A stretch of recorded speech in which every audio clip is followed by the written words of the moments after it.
नमस्कार। आज का हमारा वीडियो कक्षा 9 के लिए है।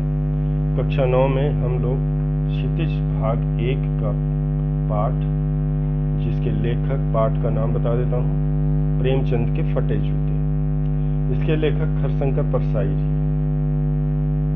पिछले वीडियो में हमने देखा कि हरशंकर जी प्रेमचंद जी की सादगी के बारे में बता रहे हैं। कह रहे हैं कि तुम इतिहास के पुरखे हो, यानी साहित्य में तुम्हारा वो स्थान है जो कभी मिट नहीं सकता, और तुम्हारे द्वारा किए गए कार्यों का प्रभाव समस्त व्यक्ति या समाज पर भी पड़ता है। तो तुम्हारी ये जिम्मेदारी बनती है कि तुम उन व्यक्तियों को जो तुम्हें देखते हैं, तुम्हें पढ़ते हैं और तुम्हारे बारे में जानना चाहते हैं, उनको तुम ऐसी चीजें बताओ जिससे कि उनको अधिक से अधिक लाभ हो सके। परंतु हरशंकर परसाई जी ये कह रहे हैं कि प्रेमचंद में इतनी सादगी है कि वो इन बातों का बिल्कुल ध्यान नहीं रखते। उनका मानना यह है कि व्यक्ति की सच्चाई ही उसका परिचय है। इसलिए उन्होंने कभी भी किसी भी प्रकार का दिखावा नहीं किया, ना तो उन्होंने कभी अपने जीवन में किसी दिखावे को प्रोत्साहित किया। अनेक कहानियों का उल्लेख आगे लेखक ने किया है। उन्हीं की कहानियों के उदाहरण दिए हैं। आज के वीडियो में हम लोग देखेंगे, पिछले वीडियो में हम लोगों ने देखा था कि प्रेमचंद जी की सादगी के बारे में लेखक बता रहे थे। आज के वीडियो में हम लोग ये देखेंगे कि लेखक अपनी तुलना प्रेमचंद जी से कैसे कर रहे हैं। लेखक कह रहे हैं, हरशंकर जी कह रहे हैं कि तुम्हारे जूते फटे हुए हैं और तुमने उस पर बिल्कुल ध्यान नहीं दिया। तुम चाहते तो धोती को थोड़ा खींचकर उसको ढक सकते थे। लेखक कह रहा, मेरी हालत भी कुछ बहुत अच्छी नहीं, मेरे जूते भी फटे हैं, परंतु मैंने उसकी उंगली बाहर नहीं आने दी है। मेरे जूते के तल्ले यानी सोल टूट चुके हैं, घिस चुके हैं, परंतु मैं बिल्कुल प्रदर्शित नहीं करता हूं कि मुझे कष्ट है। लेखक यहाँ पर दिखावे की बात कर रहा है। कह रहा, आज के समाज में व्यक्ति कितना भी टूट जाए, गिर जाए या कितना भी परेशान हो, परंतु वो दिखावा नहीं छोड़ता, अर्थात वास्तविकता को छुपा के रखता है और अपने प्रदर्शन को यानी झूठ को सबके सामने प्रस्तुत करता है। लेखक कह रहा, मेरा जूता भी फटा है, नीचे से उसके तल्ले यानी सोल, सारे सोल घिस चुके हैं। रोड पर मैं जब चलता हूँ सड़क पर, तो मेरी उंगलियां लहूलुहान हो जाती, यानी उसमें से खून निकलने लगता है। परंतु मजाल है कि कोई मेरे दुख को देख भी पाए। मैं बिल्कुल किसी के सामने इस बात को प्रदर्शित होने ही नहीं देता कि मेरी उंगलियों में चोट लगी है। कह रहे, इससे क्या फायदा होता है ये बता पाना कठिन है, पर तुम ये बता सकते हो कि तुमने जो फटे जूते मुझे दिखाए हैं फोटो में, उसका क्या फायदा हो सकता है। लेखक कह रहा, मेरे वाली समस्या से कुछ फायदा हो ना हो, परंतु किसी का नुकसान नहीं है। जो भी नुकसान है वो सिर्फ मेरा है, व्यक्तिगत है। परंतु तुम्हारे इस फोटो से पूरे समाज, पूरे वर्ग, पूरी राजनीति और उस समय की व्यवस्था पर प्रश्न चिन्ह लग जाता है जो तुमने पैदा किया। लेखक कह रहे हैं कि समाज में रहने वाले किसी भी व्यक्ति की स्थिति बहुत अच्छी नहीं हो सकती। अगर किसी व्यक्ति की बहुत अच्छी स्थिति है तो वो सिर्फ शासन करने वाले की होती है। जो शासित होता है उसकी स्थिति हमेशा कुछ न कुछ समस्याओं के साथ घिरी रहती है। लेखक कह रहे हैं, और उस समय जिस समय तुम थे, अंग्रेजों का जमाना था। अंग्रेजों ने कितने अत्याचार किए, समाज, राजनीति, अर्थ सबको कैप्चर कर रखा था, सबको अपने अंतर्भूत कर रखा था।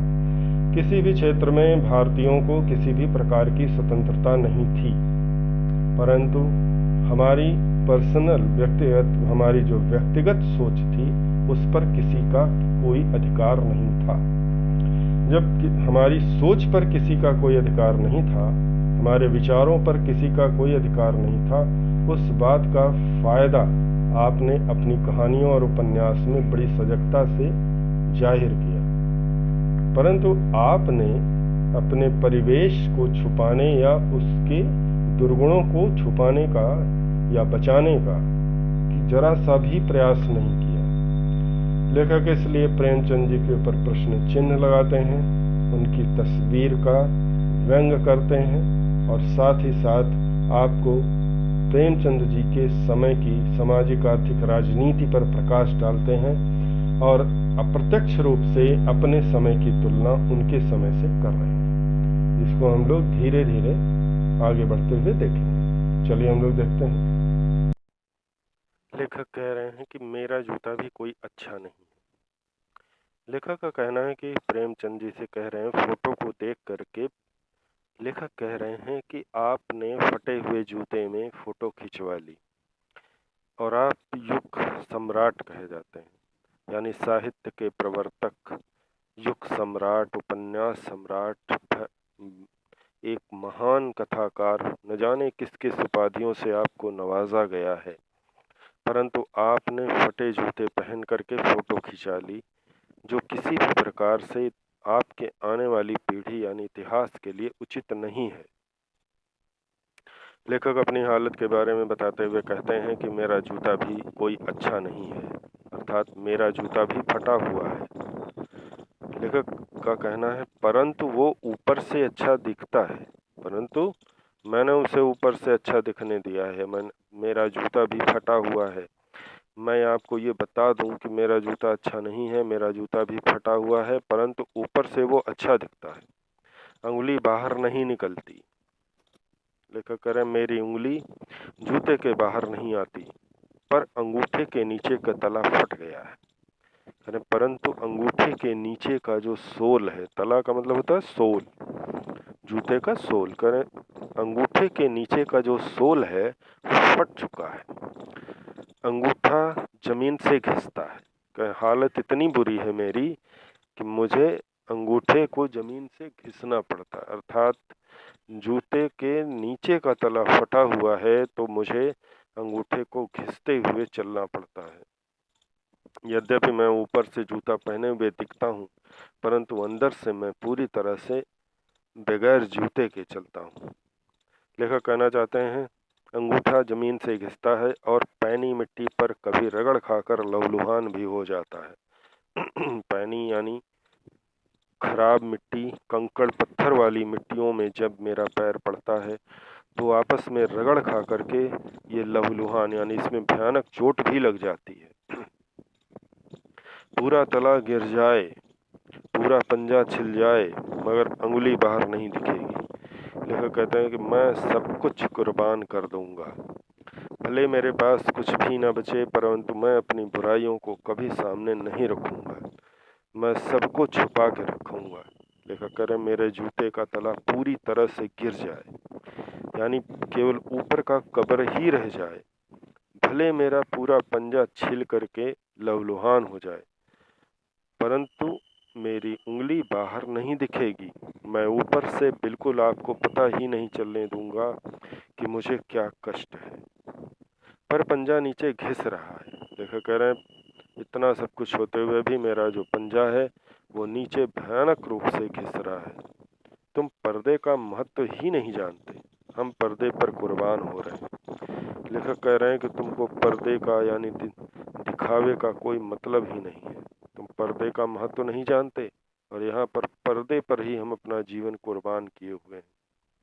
लेखक कह रहे हैं, आधुनिक समय में लोग वास्तविकता से बहुत दूर चले गए हैं और वे दिखावे की जिंदगी को बहुत महत्व देते हैं।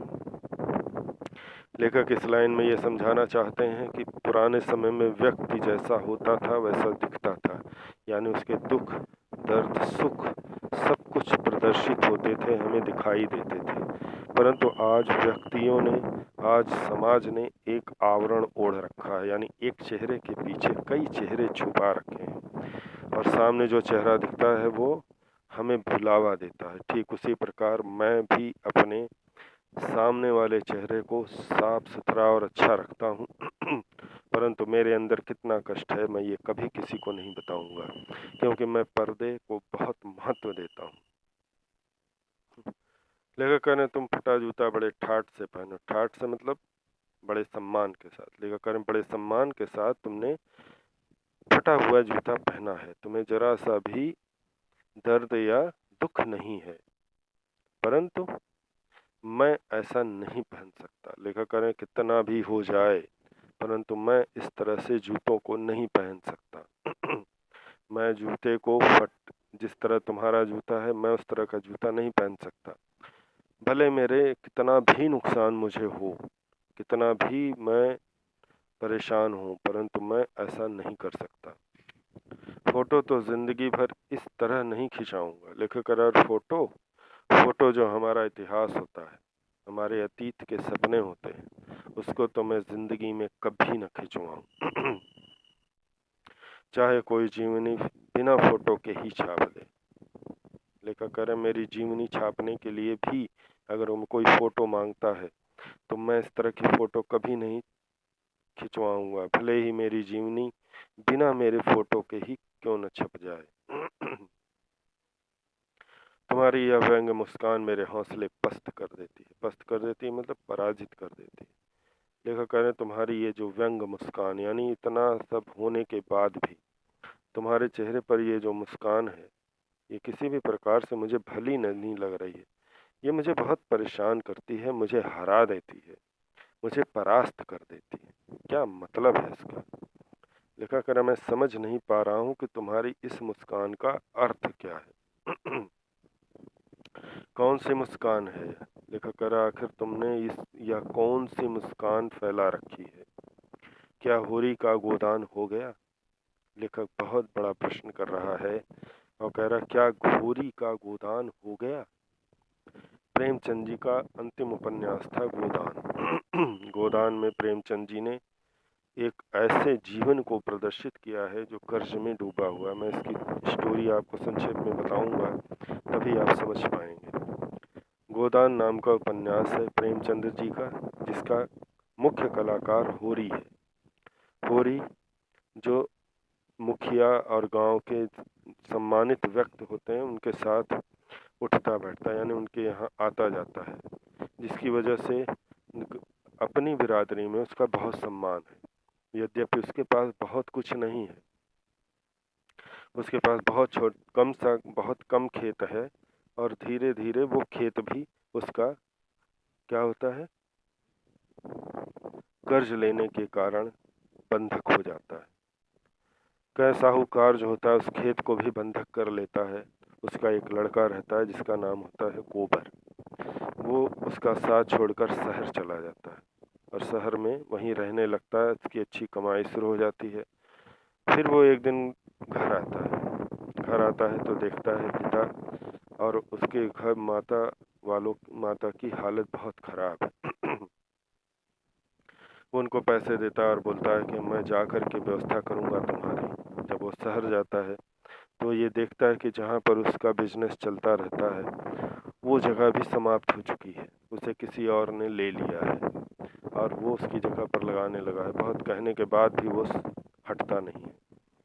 गोबर के पास अब करने के लिए कुछ नहीं होता। जब वापस कुछ समय के बाद इधर उधर मारा मारा फिरता है, फिर वापस जब आता है तो घर पर उसे कोई नहीं मिलता। जब उससे अगल बगल से पूछते हैं तो लोग बताते हैं तुम्हारी माँ और होरी दोनों पास में रोड का काम चल रहा है, उसी में लेबर का काम कर रहे हैं। गोबर वहां जाता है, देखता है अपने पिता को और माँ को, दोनों लेबर का काम कर रहे हैं, गिट्टियां उठा उठा करके सड़क पर डालते हैं। वो देखकर उनको बहुत परेशान होता है। होरी की शरीर समाप्त हो चुकी है, वो एकदम दुबला पतला और कष्ट में डूबा हुआ मृत्यु का इंतजार करता नजर आता है। परंतु पेट की आग को बुझाने के लिए बेचारा फिर भी मेहनत करता रहता है। गोबर भी वहीं लग जाता है। एक दिन होरी बोझ को उठाकर कड़ी धूप में जाता है और वहीं गिर पड़ता है। गिर करके बेहोश होता है और फिर मर जाता है। मर जाने के बाद लोग उस सबको समझाते हैं कि इसका गोदान करना, गौदान यानी मृत्यु के समय जो भोज होता है, मृत्यु के बाद उसमें पूजो अंतिम संस्कार में गोदान किया जाता है हिंदू धर्म में। करें, इसका गोदान होना आवश्यक है, अन्यथा इसको स्वर्ग प्राप्त नहीं होगा। होरी का बेटा गोबर जानता था कि मेरे पिता ने गोदान करने के चक्कर में ही कर्ज लिया था और उस गोदान के चक्कर में आज तक उबर न पाए। और फिर वही कहानी, गोदान करने की कहानी। होरी का बेटा गोबर बहुत परेशान होता है और वो इसका विरोध करता है कि मैं ऐसा नहीं करूँगा, पर होरी की पत्नी जो बचा हुआ खेत होता है उस खेत को रहन रखकर, यानी उसको उसकी जमानत देकर फिर से ले आती है पैसा गोदान करने के लिए। प्रेमचंद जी इस कहानी को, इस उपन्यास को यहीं समाप्त कर देते हैं। स्पष्ट नहीं होता कि होरी का गोदान हुआ या नहीं हुआ और इस गोदान का क्या अर्थ था। यही प्रश्न हरशंकर जी ने प्रेमचंद जी से किया। क्या होरी का गोदान हो गया जो तुम इतने प्रसन्न हो और तुम इतने प्रसन्न हो और ये मुस्कान तुमने फोटो पर सजा रखी है। दूसरा प्रश्न करते हैं हरशंकर जी, क्या पूस की रात में नील गाय हल्कू का खेत चर गई? ये एक कहानी है, पूस की रात। प्रेमचंद की कहानी है पूस की रात। पूस की रात का जो नायक है वो हल्कू है। हल्कू एक छोटे खेत का मालिक है और उसमें खेती करता है। खेती में फायदा बहुत नहीं होता, परंतु उस समय खेती में ही सम्मान था। हल्कू के ऊपर बहुत सारे कर्ज हैं। सहना नाम का एक व्यक्ति है जिससे कर्ज ले रखा है हल्कू ने। वो घर आता है हल्कू, तो वो पहुंच जाता है और उसको गालियां देने लगता है और कहता है मेरा पैसा वापस करो। हल्कू की पत्नी ने 3-4 रुपए बचा कर रखे थे कि इस ठंड में कंबल खरीदेंगे ताकि ठंड से बच सकें। हल्कू कहता है वो रुपए लाओ, इसको दे दूं, जान छूटेगी। हल्कू की पत्नी कहती है कब तक जान छुटाते फिरोगे, क्यों नहीं तुम मजदूरी कर लेते। हल्कू की पत्नी न चाहते हुए भी अपने पति प्रेम में वो पैसे दे देती है। हल्कू उस पैसे को लाकर सहना को दे देता है। फिर पूस की ठंड की रातें आती हैं, दोनों कांपते हैं। हल्कू खेतों में जाता है, रात में उसका एक कुत्ता रहता है, इसका नाम झबरा है। वो झबरा को लेकर अपने खेत में जाता है और खेत की रखवाली करता है। नील गायों का आतंक है, नील गायें आती हैं, हल्कू का कुत्ता झबरा उन्हें दौड़ाता है। हल्कू ठंड में सिकुड़ा हुआ बहुत परेशान रहता है, ठंड से बच नहीं पा रहा है। ठंडी ठंडी हवाएं चल रही हैं जो सुई की तरह उसके जिस्म में चुभ रही हैं, परंतु बेचारा क्या करे, खेत में पड़ा हुआ है। हल्कू को नींद आ जाती है, उसी में वो सोने लगता है, परंतु अचानक शोर सुनकर वह जागता है और झबरा दौड़ाता है, हल्कू भी दौड़ता है।